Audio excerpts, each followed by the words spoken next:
యోసేపు దైవాత్మతో నింపబడడం చూశాడట. ఎవరో? ఫరో అన్యుడు, యెహోవాను ఆరాధించేటువంటి వాడు కాదు. అయినా సరే ఈ యొక్క యోసేపులో దేన్ని చూశాడట?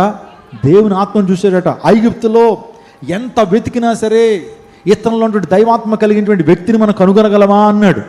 ఇతనిలో ఉన్న దైవాత్మ ఇంకా ఐగుప్తు దేశంలో మరి ఎవరిలో కూడా మనం కనుగొనలేము అని ఎవరి గురించి సాక్ష్యం ఇచ్చాడు? యోసేపు గురించి ఫరో సాక్ష్యం ఇచ్చాడు అని చెప్పి తన చేతికి ఉన్నటువంటి ఉంగరాన్ని ఎవరి చేతిలో పెట్టాడు? యోసేపు చేతిలో పెట్టి ఓ మాట అన్నాడు, నా తరువాత రెండవ అధికారి ఇతనే. ఆ యోసేపుని ఫరో ఏం చేశాడు? ఐగుప్తు దేశానికి రెండవ అధికారిగా చేశాడు. అలా చేస్తున్నప్పుడు అతని చేతికి ఏం పెట్టాడు? ఉంగరాన్ని పెట్టాడు. తన యొక్క మెడలో ఏం వేశాడు? బంగారపు గొలుసేసాడు. అంటే ఈ బంగారం అనేటువంటిది పవర్ అండ్ అథారిటీ. అధికారాన్ని ఒక వ్యక్తికి ఇస్తున్నప్పుడు బంగారపు ఉంగరాన్ని ఏం చేస్తారు? తొడిగిస్తారు.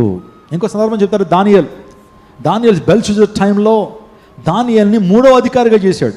మూడో అధికారిగా చేస్తున్నప్పుడు కూడా అతని మెడలో కూడా ఏం వేశారు? బంగారం వేశారు. దానియేల్ మెడలో కూడా ఏం వేశారు?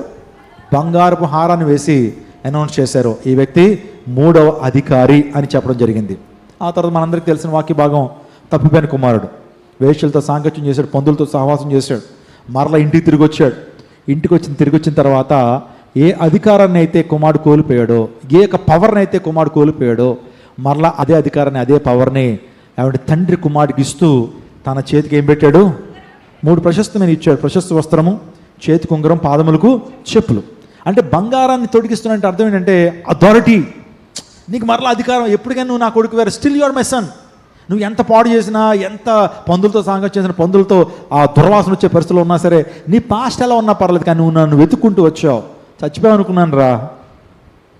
అనుకున్నాను కానీ తిరిగి వచ్చావు అని మెడ మీద పడి ముద్దు పెట్టుకుని కుమారుని ఇంట్లోకి తీసుకెళ్ళి చేతికి ఏం పెట్టాడు? ఉంగరాన్ని పెట్టి, అరే నువ్వు ఎప్పటికైనా నా కొడుకు వేరా, నువ్వు నా వారసుడివి అని అధికారాన్ని ఇచ్చాడు. బంగారం దేని సాదృశ్యం? ఎలా చెప్పగలిగారు పాస్టర్ గారు అని అంటే 3 సందర్భాలు చెప్పాను. ఒకటి యోసేపు, 2 దానియేలు, 3వది తప్పిపోయినటువంటి కుమారుడు.